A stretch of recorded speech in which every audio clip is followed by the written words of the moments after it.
E hai unha fase na que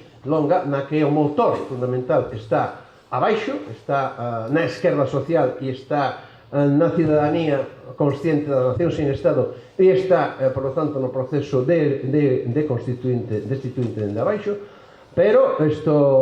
hai unha fase en que eso desemboca unha fase de emerxencia de alternativas políticos partidarias ou institucionais que abre un período que é un período da loita, un período electoral dende as eleccións do 14 hasta outubro do 16. A miña diagnose é: eso deu lugar, por unha banda, a unha desmovilización considerable dos motores auténticos que estaban abaixo, e, por outra banda, acabou en derrota.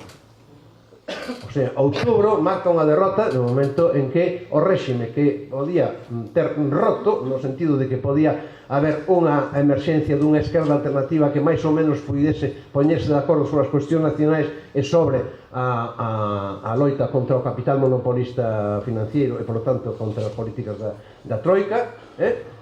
bueno, pois fracasa, non o vou explicar agora, porque entonces sí que me pasaría o tempo que quero marcarme, ou que me comprometen a respetar. E o desenlace é que temos a coalición PP-PSOE coa colaboración da marca branca do PP, creada para roubarlle ou ocuparlle a Podemos o espacio que inicialmente tiña de electorado pepero, pero cabreado, e para eso montaron Ciudadanos. E entonces, pois, efectivamente, resulta que nos planteamos o seguinte: si queremos continuar cara a crema democrática, a única forza que temos é a capacidade de realimentar